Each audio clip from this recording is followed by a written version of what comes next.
안녕하세요. 2017 가을 카오스 강연 미래과학에 오신 여러분 환영합니다.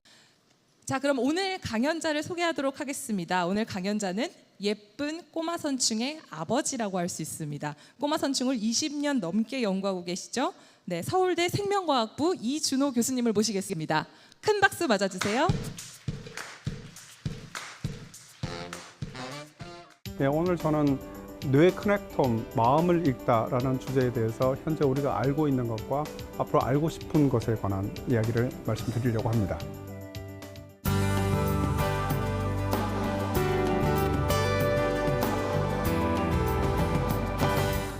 지금 보시는 이 장면이 뇌에 있는 신경세포들을 보시는 겁니다. 근데 신경세포가 하나가 아니라, 그리고 신경세포 그냥 뇌 속에 차근차근 쌓여 있는 게 아니라 서로 연결되어 있습니다. 그래서 오늘 강의 제목에 나왔던 커넥톰이라는 용어가 등장하게 됩니다.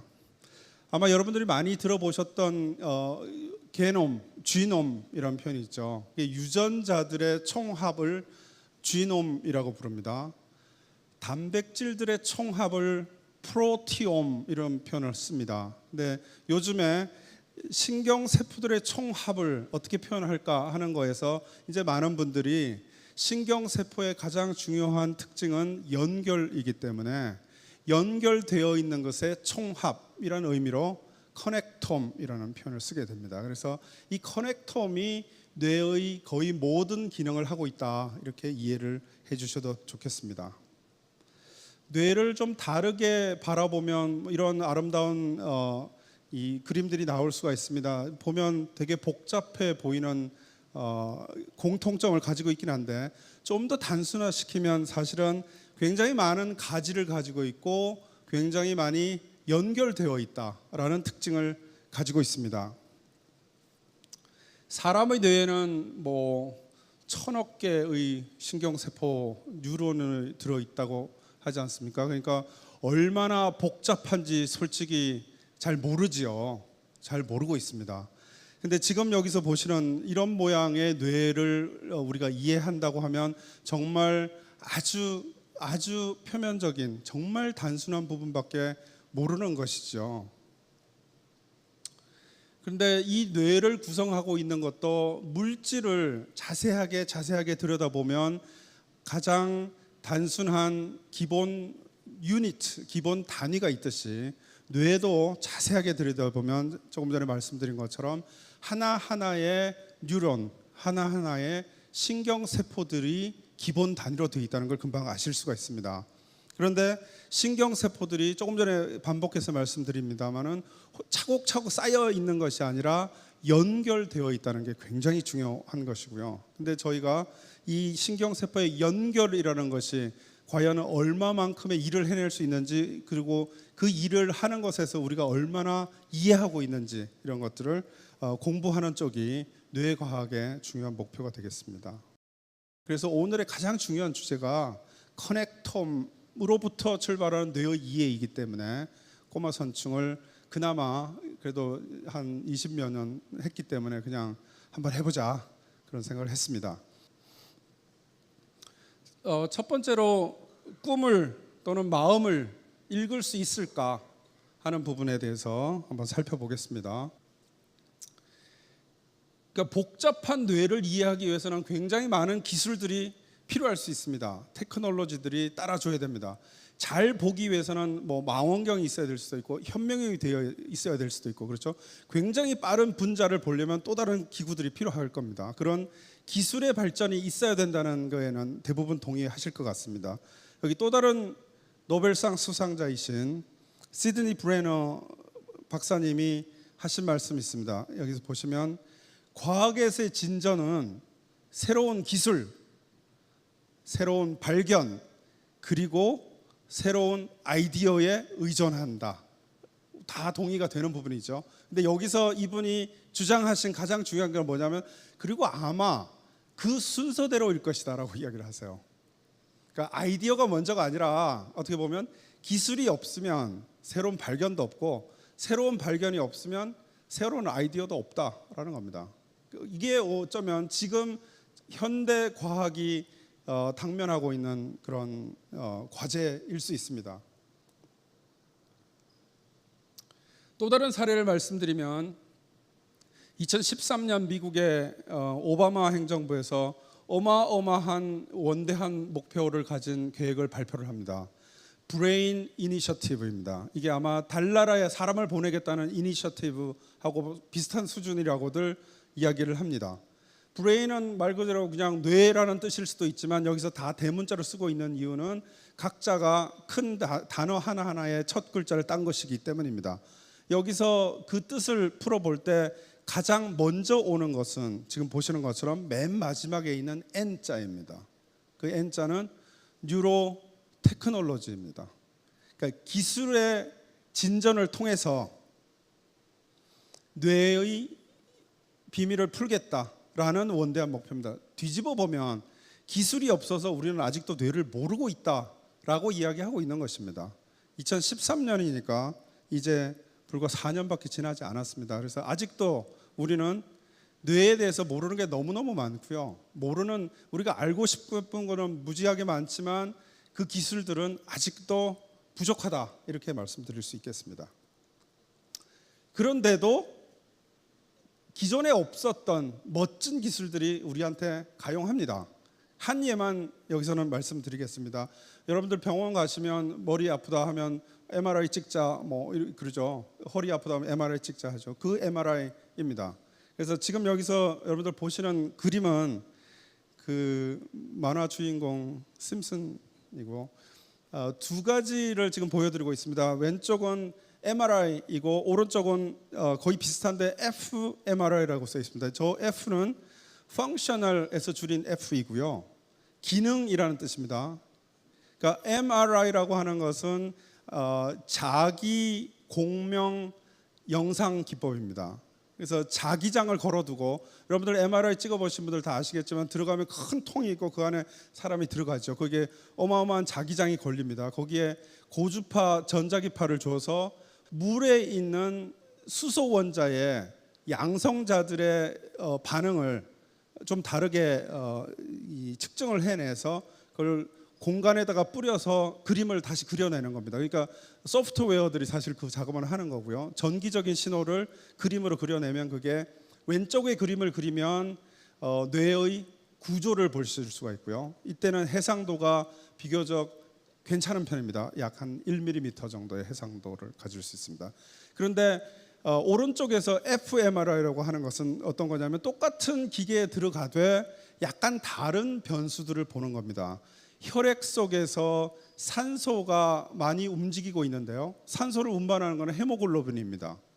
헤모글로빈에 산소가 붙어 있느냐 안 붙어 있느냐에 따라서 그 물 분자에 있던 그 양성자의 행동을 약간 바꿀 수가 있습니다. 그걸 전기적인 신호로 찾아내서 시간에 따라서 기록을 하면 시간적인 해상도가 나옵니다. 그래서 산소의 농도가 뇌의 어느 부위에서 높아지고 떨어지는 걸 기록해내는 겁니다. 그러니까 MRI의 경우는 뇌의 구조를 보시는 거고요. 오른쪽에 fMRI는 뇌의 기능을 보시는 그런 기술입니다. 지금 다시 보여드리면 왼쪽은 조금 자세한 그러니까 해상도가 비교적 괜찮죠. 안이 잘 들여다 보이는 것처럼 보입니다. 그런데 1mm 정도 됩니다. 볼 수 있는 한계가요. 근데 fMRI는 시간에 따라서 볼 수는 있는데 약 뭐 3mm 정도니까 조금 더 흐릿한 부분이라고 볼 수 있습니다. 근데 저희가 뇌의 기능을 연구할 때는 주로 이 fMRI 기법을 사용합니다. 그래서 한 예를 말씀드리겠습니다. 지금 말씀드리는 것의 주제는 마음을 읽을 수 있느냐 하는 질문에 대한 현재 우리가 알고 있는 수준을 말씀드리기 위해서 지금 여기까지 온 겁니다.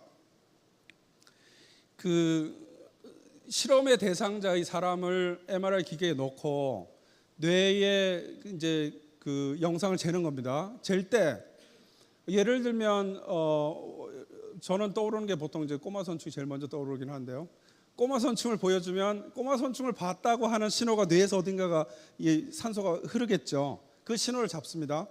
그 다음에 저희가 별로 좋아하지 않는 초파리 이런 걸 이제 보여주면 또 다른 신경들이 작용을 할 겁니다. 그렇게 해서 서로 다른 사물들이나 아니면 단어라든지 이런 것들을 상상하게 한 다음에 뇌의 작용들을 MRI의 신호가 어떤 모양인지를 하나씩 다 기록을 합니다. 그걸 쭉 리스트를 만들면 우리가 영어를 배울 때 썼던 영한 사전 같은 MRI 사진을 만들 수가 있습니다. 그러면 거꾸로 이제 어떤 사람의 MRI 신호만 보고서 이 사람이 뭘 보고 있는지를 거꾸로 유추할 수도 있겠죠. 근데 그러려면 정말 사전이 좋아야겠죠. 모든 MRI에 해당하는 신호에 해당하는 어휘 사전을 백과사전처럼 가지고 있으면 되겠죠. 그런 일을 할 수 있는 시대에 와 있습니다.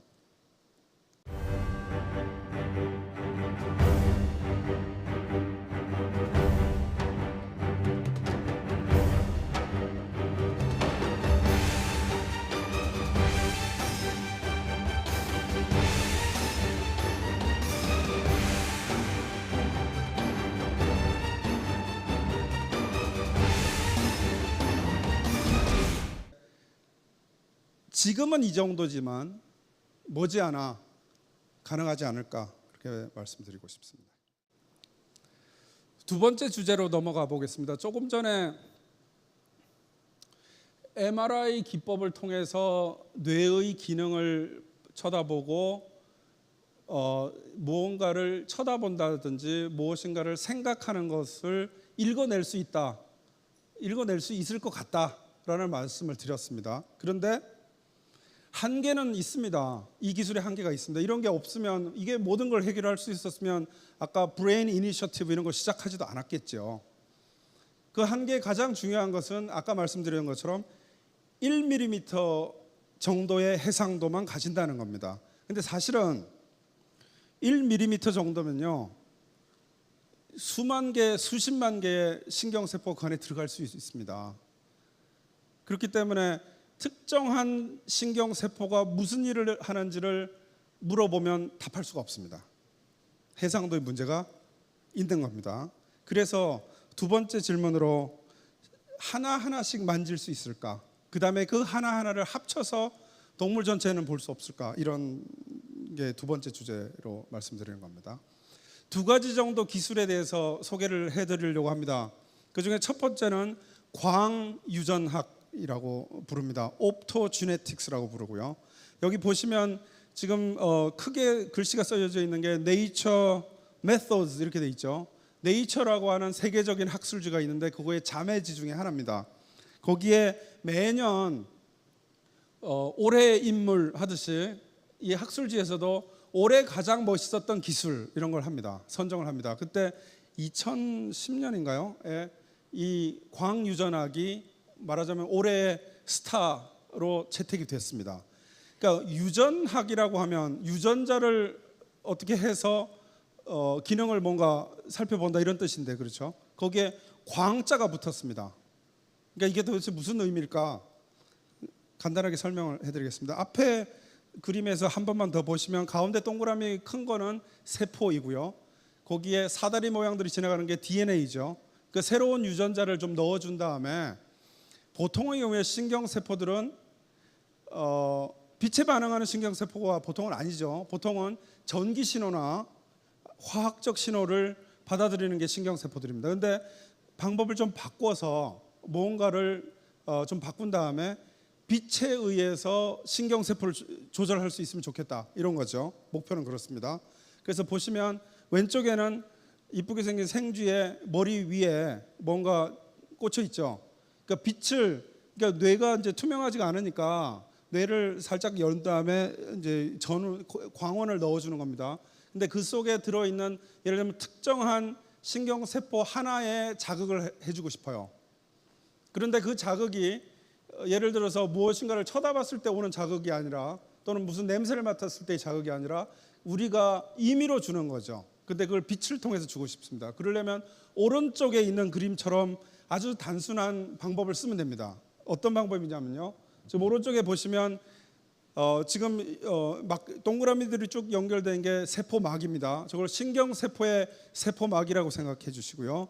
거기에 꽂혀 있는 큰 덩어리가 하나 있습니다. 그게 이온 통로입니다. 근데 이 이온 통로는 단백질로 되어 있습니다. 이 단백질에 빛에 반응할 수 있도록 만들어져 있는 단백질입니다. 그러면은 특정한 파장에 빛을 쬐어주면 이 단백질의 모양이 바뀝니다. 모양이 바뀌면서 열려요.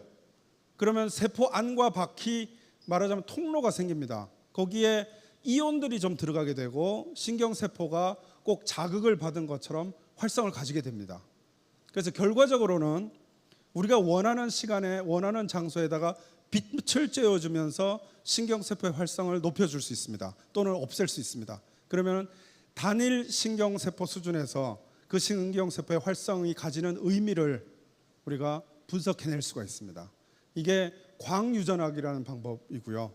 그래서 다양한 신경세포들의 자극을 주거나 다양한 신경세포들의 자극을 없애거나 해서 나타나는 결과들을 보고서 해석을 해내는 겁니다. 그러면은 1mm의 해상도가 아니라 신경세포 단위로부터 해결을 할 수도 있습니다. 자, 이렇게 해서 투명한 뇌를 가질 수 있으면 이제 뇌 속을 자르지 않고도 들여다볼 수가 있습니다. 세포 단위에서. 그래서 아주 멋진 이런 형광 물질을 이용해서 세포 하나하나를 조사해낼 수가 있습니다. 아까 MRI에서 볼 수 있던 밀리미터 단위가 아니라 이제는 정말 작은 세포 단위로 갈 수가 있다는 거죠. 자, 지금까지 말씀드린 예를 들면 MRI라든지 그다음에 옵토지네틱스 광유전학이라든지 또는 투명한 뇌를 통해서 뇌의 구조와 기능을 밝히고 있다고 할 때 여전히 아직도 기술적인 한계는 많이 있습니다. 각각의 분야에서 더 풀어나가야 되는 부분들이 있고요. 그보다도 또 하나의 문제는 기본적으로 뇌는 아까 말씀드린 것처럼 너무너무 복잡합니다. 너무너무 많은 신경세포들이 뭐 몇백억, 뭐 천억에 가까운 신경세포들이 서로 연결되어 있다는 것이죠. 자, 그걸 풀어내기 위해서 이 복잡성을 도대체 어떻게 이해할 것이냐, 그게 하나고, 이제 해상도 문제는 여전히 남아 있습니다. 그래서 이 문제를 풀기 위해서 또 다른 많은 기술적인 진보가 필요합니다. 풀 수 있는 한 가지 방법을 생각을 해보면 그러니까 복잡한 문제죠. 이제 복잡한 문제인데 이 문제를 단순화시키면 될 것 같습니다. 여기 보시는 크리스토프 코흐라는 분이 계신데요. 미국의 칼텍에서 뇌과학으로 교수를 오래 하신 분입니다. 이분이 젊은 시절에 프란시스 크릭 교수님이 불러서 이제 만나게 돼요, 두 분이. 그다음에 프란시스 크릭 교수님은 의식이라는 게 얼마나 중요한 문제인지에 대해서 설득을 하죠. 그래서 크리스토프 코흐는 실험 과학자입니다.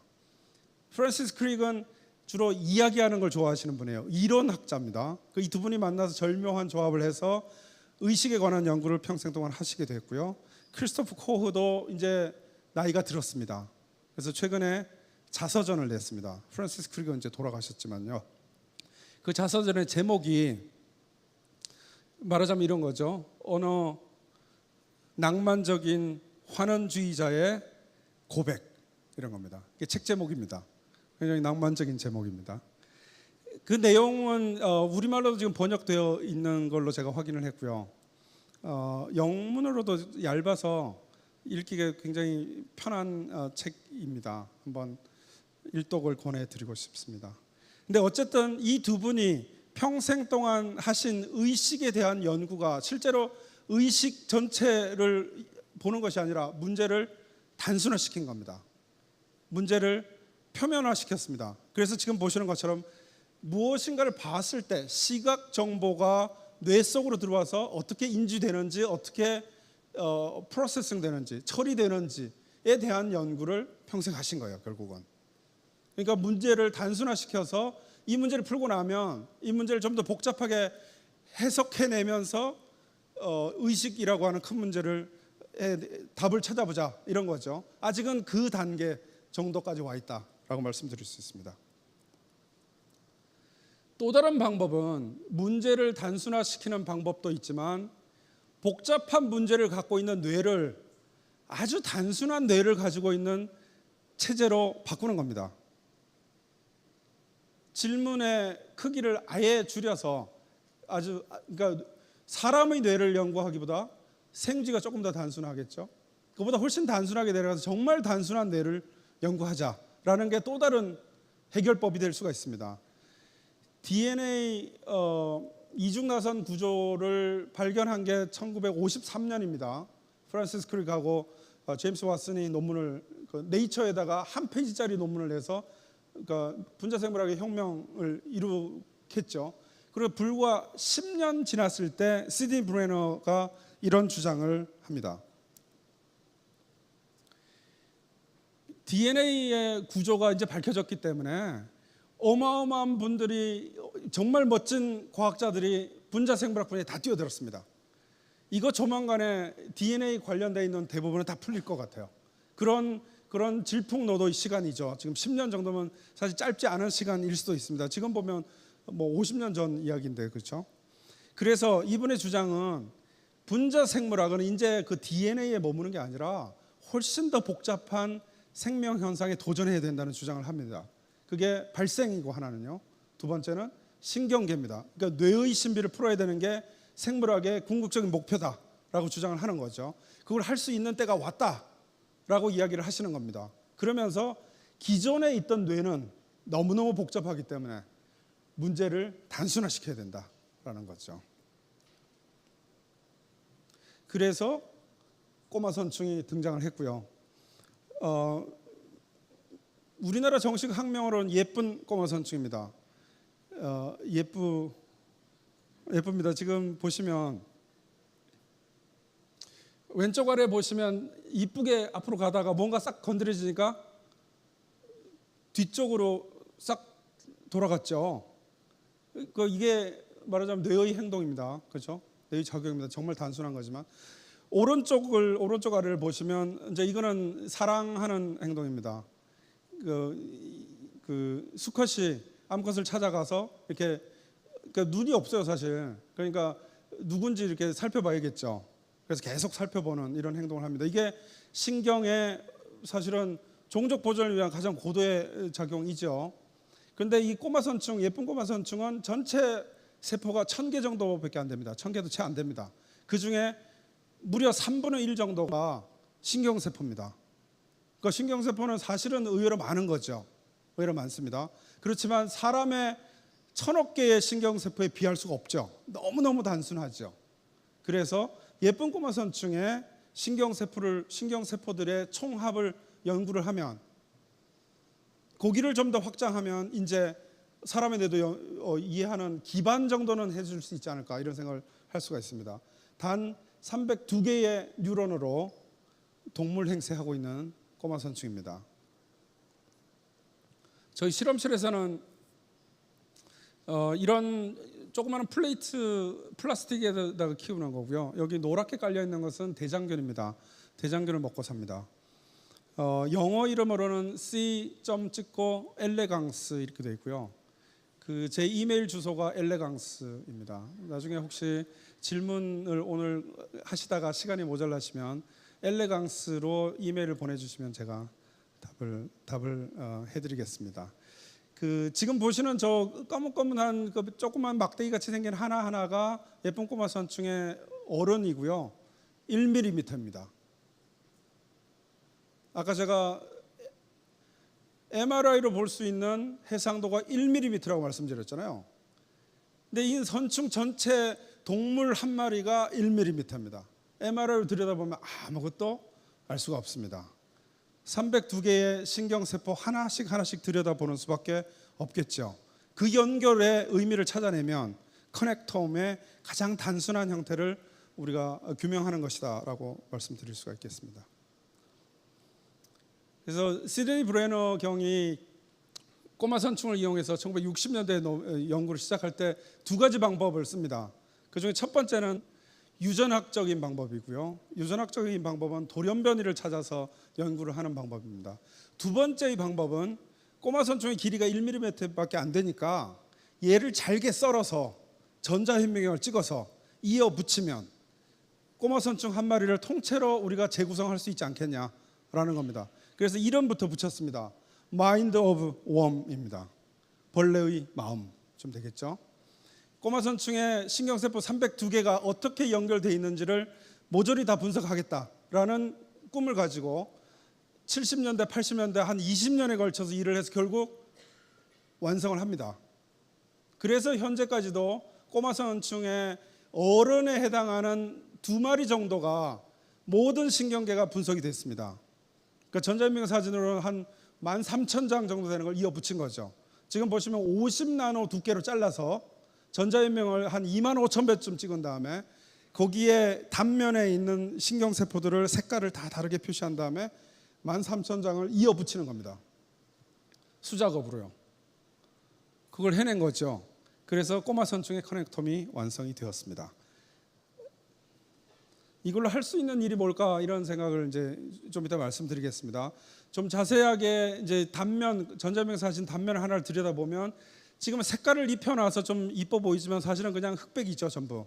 그 중에 얘는 누구고 쟤는 누구고 이걸 다 표시를 해야 됩니다. 손으로 다 해야 됩니다. 그걸 13,000장 이어 붙인다고 생각해 보십시오. 만만치 않죠. 하기 쉽지 않은 일인데 한 겁니다. 그래서 좀 이제 추상화를 시켜서 이어붙인 신경세포들의 세포의 핵은 어디 있는지, 그 다음에 그 선은 신경돌기는 어디까지 가 있는지, 그 다음에 누구랑 연결되어 있는지만 남깁니다. 연결되는 것은 보통 시냅스로 연결된다고 하죠. 현재 알려져 있기로는 저 300개 신경세포는 8,000개 정도의 시냅스를 가지고 있습니다. 8,000개면 이제 이미 엄청 복잡합니다, 사실은. 그래서 그걸 그림으로 표시하면 이런 모양이 표시가 되고요. 서로 다른 색깔들이 서로 다른 뉴런들입니다. 이 뉴런 하나하나를 저희는 해부학적으로 어떻게 생겼고 어떻게 연결되어 있는지 압니다. 아직은 기능은 다 모릅니다. 아직도. 커넥톰은 알려졌지만 커넥톰의 의미는 아직도 시작 단계에 있습니다. 해볼 수 있는 일은 아직은 이런 소소한 일들입니다. 여기 오픈웜이라고 하는 웹사이트가 있습니다. 이거는 오픈 소스로 해서 그러니까 사이버 상에서 C 엘레강스 꼬마 선충을 똑같은 모양으로 사이버 웜을 한번 만들어 보자라는, 말하자면 시민과학 같은 형태고요. 여기 들어가서 보시면 지금 가장 잘 시뮬레이션 되어 있는 커넥텀을 연결해서 이런 모양으로 한번 선충들이 움직일 거야라고 보여주는 정도가 지금 보시는 이런 정도입니다. 별로 예쁜 꼬마 선충답지 않게 썩 이쁘지는 않습니다. 움직임은 그런 대로 이쁘죠. 그러니까 커넥텀이 알려진 지 벌써 20몇 년이 넘었는데 우리가 시뮬레이션 해낼 수 있는 건 겨우 이 정도 수준에 있습니다. 이게 이제 그 샌디에고에 있는 어떤 연구실에서 오픈해가지고 전 세계에 오픈되어 있는 거고요. 이 지금 보여드리는 것은 제가 아마 처음 보여드리고 아마 오늘 보여드리는 게 마지막일 것 같은 데이터입니다. 2011년 어느 날 삼성 종기원에 있는 퓨처 IT 랩이라는 랩이 있었습니다. 그 랩에서 저희한테 연락이 와서 꼬마 선충의 신경계를 연구해서 새로운 컴퓨터를 만드는 데 써보고 싶다, 그런 이야기를 하시더라고요. 그래서 무슨 일을 하고 계신가 해서 궁금해서 한번 만나봤습니다. 그랬더니 이런 동영상을 갖고 오셨어요.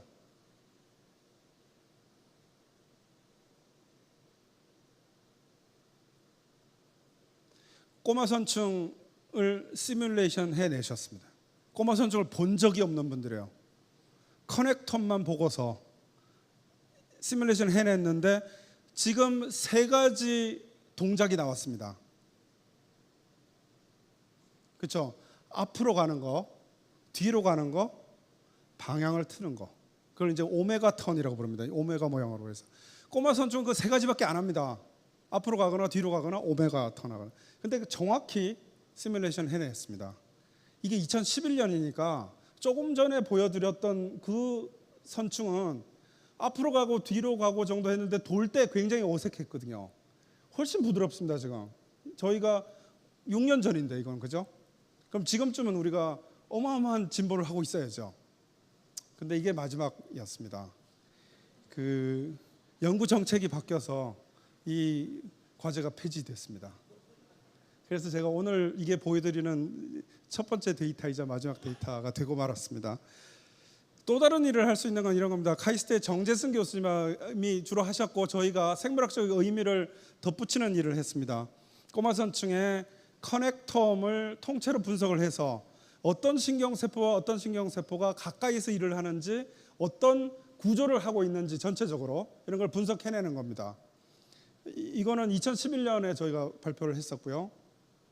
한 예를 보여드리면 삼각형은 감각신경이고요. 네모는 인터뉴런입니다. 동그라미는 모터뉴런, 운동신경입니다. 근데 색깔이 서로 다른 것은 서로 다르게 그룹핑이 되는 겁니다. 그러니까 비슷한 역할을 하는 신경세포들은 비슷하게 묶여진다라는 게 이 그림에서 하나 보여드릴 수가 있고, 신경계도 나름대로 위계 질서가 굉장히 뚜렷하구나라는 걸 보여드릴 수 있는 그림입니다. 자, 이건 사실은 저희가 아직 논문을 안 낸 거라서 여러분들은 그냥 보시고 바로 잊어 주셔야 되는 데이터입니다. 시애틀에 있는 워싱턴 대학의 응용수학과 연구팀하고 저희가 같이 하는 일이고요. 꼬마선충의 커넥텀을 수학적으로 시뮬레이션을 해냅니다. 근데 어떻게 하냐면은 자극을, 아까는 예를 들면 빛을 쬐어주는 거는 선충한테 직접 할 수가 있고요. 지금 이 경우는 수학적인 모델에서 자극을 한다고 가정을 하는 겁니다. 그 다음에 시간을 놓고서 어느 신경세포가 반응하는지를 보는 겁니다.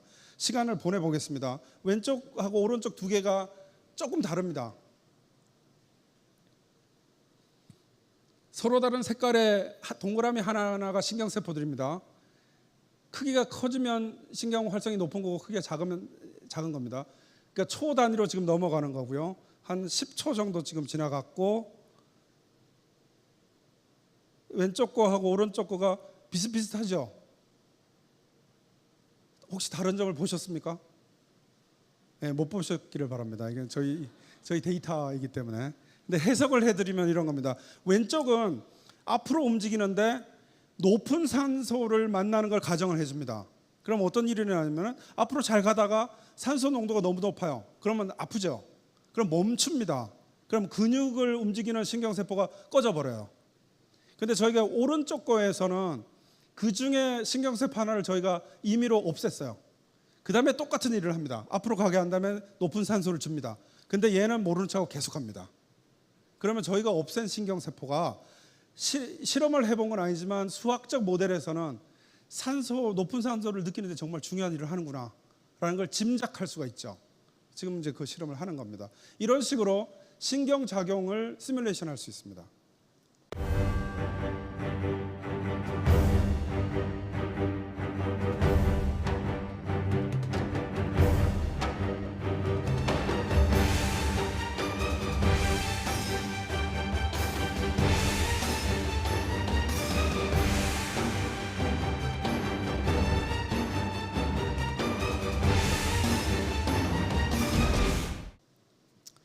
이제 세 번째 마지막으로 가서 짧게 저희가 하고 있는 일, 그 다음에 앞으로 하고 싶은 일에 대해서 좀 말씀을 드리겠습니다. 1960년대 시드니 브레너가 20년 이상 걸려서 2마리에 해당하는 꼬마선충 성체를 통째로 재구성했듯이 저희는 이제 똑같은 길을 가려고 합니다. 다오의 커넥텀은 전혀 밝혀진 바가 없습니다. 그래서 할 수 있는 방법을 조사를 해봤습니다. 굉장히 많은 좋은 기술들이 있는데 여전히 해상도가 가장 좋은 것은, 시냅스까지 다 들여다볼 수 있는 것은 전자현미경밖에 없습니다. 아직도. 그래서 전자현미경을 가지고 잘게 자르자. 그래서 자르고 있습니다. 그래서 저희는 아직도 기술이 모자라서 70나노미터 두께로 자르고 있고요. 한 3,000장 정도 잘랐습니다. 입에서부터 시작해서 지금 몸통까지 왔습니다. 근데 아까 말씀드렸듯이 한 장 한 장에 표시를 해가지고 이걸 다 이어 붙여야 되잖아요. 수작업을 하죠. 아직도. 그래서 AI의 도움을 얻기 위해서 이제 다양한 협력 연구도 시작했습니다. 전자현미경을 찍으려면 이제 얇게 자릅니다. 여기서 보시는 저 작은 네모 하나하나에 조금 전에 보여드린 꼬마선충의 단면 70나노미터짜리가 한 장씩 숨어 있습니다. 이걸 25,000배로 확대를 하면 한 장씩 한 장씩 보입니다. 그래서 한 장, 두 장, 세 장, 네 장 이렇게 해서 색깔을 칠합니다. 지금은 사실은 몇 개밖에 못 칠했습니다. 보시는 것처럼 300개씩 다 칠해야 되는데 급하게 몇 장씩 칠했습니다. 이거 다 칠하면 다오의 커넥톰을 완성할 것이고, 그럼 무슨 의미가 있을 거냐? 커넥톰의 발생상에서의 유연성을 처음으로 증명하는 상황이 될 거고요. 그걸 시뮬레이션 해내면 신경계가 자라나오면서 어떤 변화를 가져오는지, 그때 어떤 질병이 생길 수 있는지 등을 분석해낼 거라고 저희는 기대를 합니다. 저희가 그냥 막무가내로 수작업을 할 거냐, 지금 이제 머리를 굴리기 시작했습니다. 선구자적인 전례가 있었습니다. 미국에 계신 세바스찬 승 교수님이 게임 하나를 출시한 적이 있습니다. 게임의 제목이 아이와이어이고요. 생쥐의 눈의 망막에 있는 신경세포를 그 세포군을 꺼내서 시리얼로 이렇게 얇게 점여서 전자기명을 찍었습니다. 오른쪽에 보시는 이 사진이 전자기명 사진이고요. 그러면 게임이지 않습니까? 온라인 게임입니다. 게임 좋아하는 사람들이 들어와요. 색을 칠합니다. 장을 넘기면서 계속 색을 칠하면 왼쪽에서 그림을 그려주는 거예요. 그러면은 실제로 실험하는 사람은 전자기명 사진을 던져주는 거죠. 그럼 게이머들이 들어와서 게임을 합니다. 그러면 한 열흘쯤 지나면 그림이 그려져 있는 거죠. 그러면 1등한 사람은 여기 있고 이렇게 등수를 매겨줍니다. 그래서 제일 잘하는 사람한테는 뭐 아이패드도 주고 이제 이런 일을 하는 거죠. 그러니까 일종의 시민과학을 한 거죠. 그래서 지금은 이제 그 정도 하고 정리가 된 것 같습니다. 그래서 저희가 이름부터 지었습니다. 저희도 다워 와이어라고, 약간 짝퉁 같지만 그래서 국내산으로 어마어마한 의미가 있다고 생각하고요. 시민과학 형태로 해보려고 합니다. 저희 전자현미경 사진이 해상도가 충분히 완성되면 가능할 거라고 생각하고요. 그래서 아까 맨 처음에 제가 시작할 때 말씀드렸던 것처럼 오늘 여기 오신 우리 그 청중 여러분들 중에서 게임 혹시 좋아하시거나 한국의 과학 발전에 기여하기를 원하시거나 꼬마 선충이 이쁘다고 생각하시거나 커넥텀이 의미가 있다고 생각하시면 그 중에 하나만 해당되시면 다음에 저희가 공개적으로 구애를 하겠습니다. 그때 꼭 엘레강스로 이메일을 주시면 참여를 제가 보장해드리겠습니다. 근데 마지막으로 한계들에 대해서도 조금 더 말씀을 드려야 될 것 같습니다. 제가 이때까지 말씀드렸던 커넥텀은 신경세포들을 정말 시냅스 수준까지 연결의 전부를 보자, 이런 의미이거든요. 해부학적으로는 완성이라고 하지만 그건 여전히 와이어드입니다. 유선입니다. 근데 우리가 통신에서 유선 통신도 있지만 무선 통신도 있지 않습니까? 신경세포들의 연결 중에는 신경 전달 물질이 연결하는 경우는 정말 가까운 것만 연결할 수 있습니다. 그러면 신경계의 연결이 제일 중요하거든요. 그런데 어떤 물질은 어떤 세포가 내놓으면 멀리 퍼져가기도 합니다. 그러면 수용체가 있으면 다 받아들일 수가 있거든요. 라디오파나 마찬가지입니다. 그러면 이제 와이어레스가 되는 겁니다. 무선 통신이 되는 겁니다. 그 부분에 대해서는 지금 아는 바가 너무너무 적습니다. 더 적습니다. 보이지 않는 커넥텀이 아직도 있습니다. 아주 많습니다. 한 예를 보여드리면 가운데 있는 화살표는 우리가 알고 있는 유선이고요. 뺑 돌아 있는 저 많은 신경세포들은 무선으로 연결되어 있다고 상상이 되는, 예상이 되는 세포들입니다.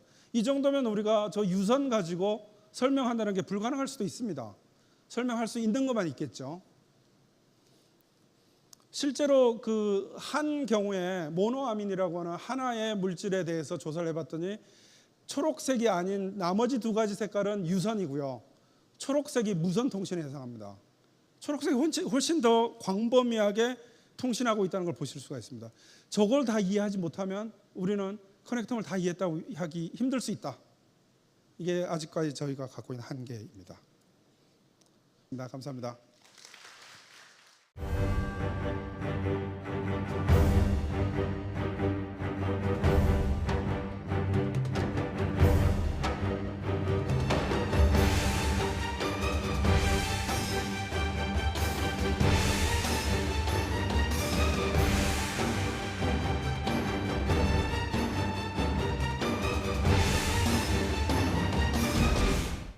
이제 정말 마무리를 할 시간입니다. 오늘 강연 즐거우셨나요?